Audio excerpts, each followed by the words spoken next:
As the global travel industry hopes for a post-pandemic recovery, vaccine passports are being cited as one of the ways for travel to safely resume. Here in Europe, there are plans for a digital green pass to allow people to travel inside the EU, provided they can prove they're not carrying COVID-19. The plans are supported by member states dependent on tourism, but others are more cautious, citing concerns about discrimination as well as the bloc's slow vaccine rollout. The Belgian city of Bruges has been likened to a medieval theme park and has long been one of the country's most popular tourist destinations. Prior to the pandemic, visitor numbers reached an all-time high of 9 million a year. Its local economy of hotels, bars and restaurants depend on the tourist trade. Those numbers are now a distant memory. This museum alone has seen just a quarter of its usual footfall of 800,000 people a year. Bruges is a touristic city. It's just living from tourists, and now there are no tourists. So it's very, very hard, not only for us as a museum, but also for the whole sector in Bruges. The rapid rollout of vaccines and health certification for travellers are seen as vital to reboot visitor numbers. Amid hopes for a recovery later in the year, the European Union's executive arm has announced plans for a digital health pass to allow those not carrying the virus to travel.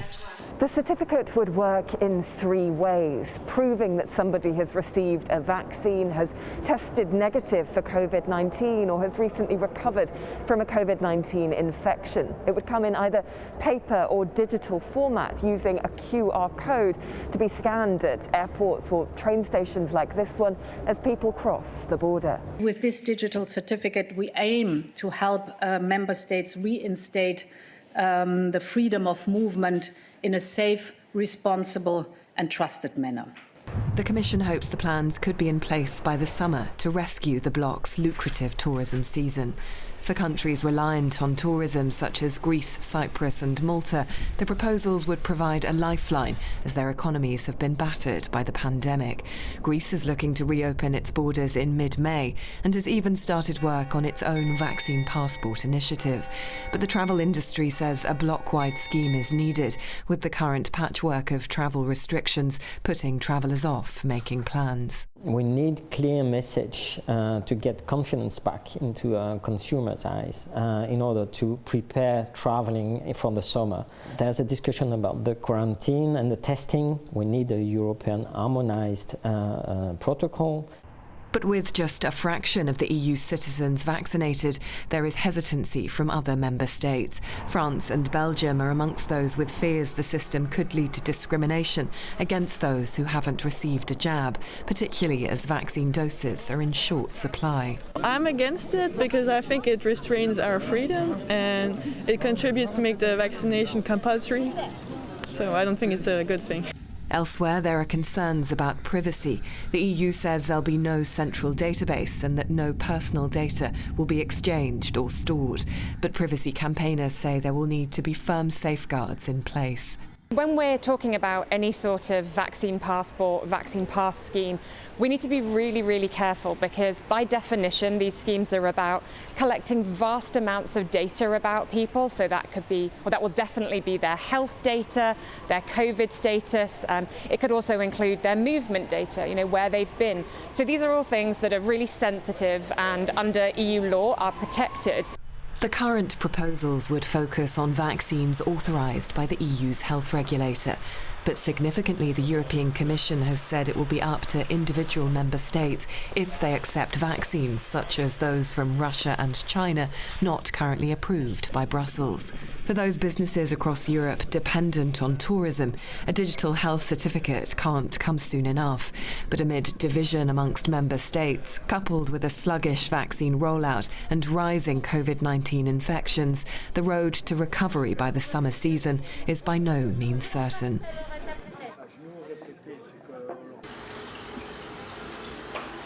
Chloe Nayar can finally dust off her suitcase. Before COVID-19 hit, she was often travelling either for business or leisure. But like millions of others, the pandemic has forced her to stay at home. Her last trip was more than a year ago, and now that she's been vaccinated and has her green pass, she can prepare for her upcoming holiday to Cyprus. This holiday was actually planned for June 2020, and it was a very special holiday for my family. We were supposed to go away to celebrate my parents' 35th wedding anniversary, all of us with the grandchildren and everyone, about 20 of us. Chloe and others from Israel will be able to visit Cyprus and Greece. The three countries have signed provisional agreements to allow their citizens with COVID-19 vaccination certificates to travel freely between them, with no quarantine and no self-isolating. They're hoping that this is the first step towards getting the travel industry back up and running. Israel's Green Pass is given to those who are fully vaccinated or have recovered from the coronavirus. A week after you got your second shot, you get a message from your healthcare operator that invites you to a website or a cell app that you can put your details in, and you get a barcode or that shows all your information. You can either print it or use it on your cell phone. The pass also allows privileged access to hotels, gyms, swimming pools, and some bars and restaurants. Over a month in, Israel's government believes the Green Pass system is working. It's confident that this is the best way for the country to return to normal. But not everyone agrees. The Green Pass is controversial. There are concerns that those who choose not to get vaccinated could be left out of Israel's society. And there have been some protests by people who believe the Green Pass is undemocratic and an infringement on personal freedoms. People have the right to go wherever they want if it's public places, and it's not a decision of the government. It's making a hate between people. Say, you don't have the green card, okay, the green pass, okay, so you are bad. The pass can also pose a privacy risk. The app version contains personal information that people may not want shared. The system could also be vulnerable to security breaches. But most Israelis are in favour of the pass, with the majority applying for it after completing their vaccinations. This month, an eagerly awaited open-air concert was held in Tel Aviv. To attend, you had to show you had a Green Pass. Everybody here has been vaccinated. Everybody has to show proof that they are not sick and, of course, maintain social distancing between couples. This is the first step in what we hope will be the opening of our cultural scene entirely. Audiences are elated to be back and to hear one of Israel's most popular singers perform. After 1 year, really so desperate year, we are coming back to life. Thank you for the vaccines, and because of the vaccines, we really feel again alive. The rest of the world has been closely watching Israel's vaccination program. And now with the Green Pass, perhaps also as an example of how to potentially reopen and the challenges that can pose.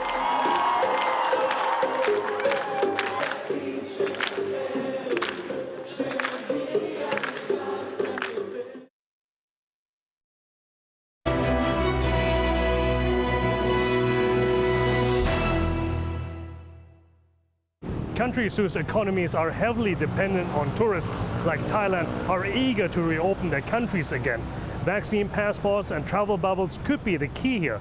But how prepared are the local industry to receive foreign tourists again, and how can they ensure that they come and depart safely? We take a ride in an iconic tuk-tuk taxi, driven by Sunton Takna, who's been doing this job for 18 years. His livelihood depends on tourists, but since the pandemic, it's been pretty tough. ปีที่แล้วก็ได้วันละ700-800เดี๋ยวนี้วันละ200-300เองก็คิดเหมือนกันครับลำบากเลยช่วงนี้ไม่มีผู้โดยสารไม่มีแขกก็ไม่มาไม่เคยเจอแบบนี้มาก่อนเลย The Grand Palace in Bangkok usually is a draw for tourists, but now the only buzz comes from construction sounds. A new welcome center is being built for an eventual return of tourists to Thailand. The pandemic has brought the vital industry to a grinding halt. The country has contained the spread of COVID-19 relatively well, but at a very high cost. In 2019, Thailand welcomed almost 40 million arrivals, more than ever before. But last year, it was only 6.7 million. Overall tourism revenue is down by 73%. Countless jobs in the industry have been lost, or are at risk. At the moment, all arrivals have to be quarantined for 2 weeks. Tourism officials have tried to come up with creative ways for visitors to spend those 14 days. There's villa quarantine, where a group of affluent tourists have rented out a whole resort in Phuket. There's also golf quarantine, where people can improve their handicap while serving their 2 weeks. You can even hit the high seas with yacht quarantine. All to make the 2 weeks a little bit more bearable, at a certain price of course. But the vaccine offers a ray of hope that things can go back to normal again, and with it, the return of international travelers. This is something that you might not have used in a while, a passport. Remember these? Now if you're like me, you're probably itching to travel abroad again, and a lot of people are itching to return to Thailand. If things go according to plan, this might actually happen soon. You'll need one of these, but you'll need another document, probably a digital version of all the vaccines that you had, including for COVID-19. Now, how Thailand's vaccine passport policy will look like and how soon it will come, that is still subject to a lot of debate here. Several popular tourist destinations like Phuket or Koh Samui want to open their islands by October without any quarantine for vaccinated tourists. For Thai tourism officials, these could be the best opportunity to signal a return to some form of normalcy. มันเหมือนกับเป็นการทดลองทำให้รู้สึกว่าประเทศไทยยังยินดีจะเปิดรับนะอันที่สองคือเป็นการทดลองเพื่อให้คนไทยเองมั่นใจว่าถ้าเมื่อการเปิดประเทศแล้วเนี่ยรัฐบาลจะมีมาตรการจะมีโปรโตคอลในการจะดูแลเรื่องความปลอดภัยให้กับคนไทยมีความโปรโตคอลจะดูแลความปลอดภัยให้กับนักท่องเที่ยวด้วยนะครับเพราะถ้าเกิดรัฐบาลเขาจะมั่นใจว่าเขาอนุญาตให้คนเดินทางเนี่ยเขาก็ต้องมั่นใจนะครับว่าคนชาติเขามาเที่ยวประเทศไทยแล้วกลับไปเนี่ยจะต้องไม่อยู่ในภาวะเสี่ยงด้วยเช่นกัน Beginning in April, Thailand will shorten the quarantine to 10 days for those who are not inoculated, while vaccinated arrivals only need to serve for 1 week. But for some, that's not good enough. A group of travel industry businesses has launched an online petition calling for Thailand to open up as soon as July, with no quarantine for those already inoculated. John Blanco is the general manager of a newly opened luxury hotel in Bangkok and one of the signatories of the petition. He doesn't see July as a date set in stone, but more of an ambition to open sooner rather than later. So July opens a conversation. It of course raises our concern and our desire to support the government in taking the right steps to allow visitors to come in, whether that is August or sooner or a bit later. At least it gets that dialogue going, and at least it initiates metrics to gauge, okay, what is safe. So in so many words, it's not necessarily a date that's set in stone, but I think it's something that at least starts a conversation. But the majority of Thailand's population won't be inoculated until deep into next year, and frontline tourism workers like housekeeping staff, drivers and waiters will not get prioritized in the initial phases. That's why tuk-tuk driver Mr. Santhon is skeptical that Thailand's economy and ultimately his livelihood will improve anytime soon. As the pandemic enters a second year, there is a silver lining for Thailand and its tourism industry. The return of visitors is now on the horizon. The question remains how far away that still is.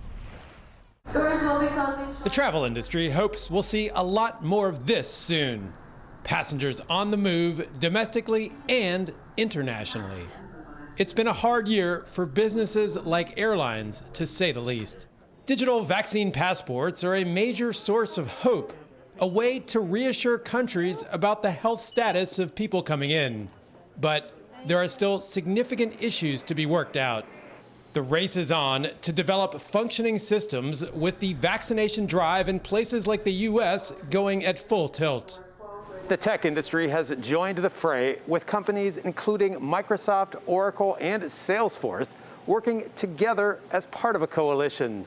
The goal is for individuals to have an encrypted digital copy of their vaccination status, such as in the form of a QR code. That's just one of many similar efforts around the world. But the technology is just one piece. Right now, US vaccination records are stored in a patchwork system. Many other countries face similar challenges. Airlines and business groups have called on the Biden administration to develop uniform guidance to help the process work.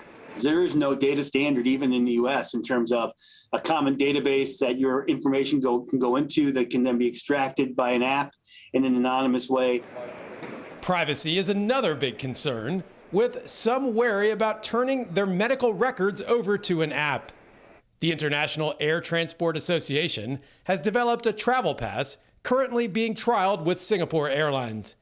It says there's not much difference between sharing vaccination details digitally or otherwise. There are no databases. It resides on your phone or the individual consumer's phone, and they share with it whom they wish to share it with and during the process. So in the case of an airline or government border control as an example. It's a major undertaking with high stakes for governments, the travel industry, and tens of millions of people ready to explore the world again. However, if it goes well, it could help solve some other long-standing challenges. The other thing that it does have, which we've been promoting and been working on for years, is the creation of a digital travel credential matched to your biometric passport, which would enable contactless travel. Many countries and airlines will likely also accept some sort of physical proof of a vaccination or negative COVID status. But the biggest hope right now for many involved here is a digital future.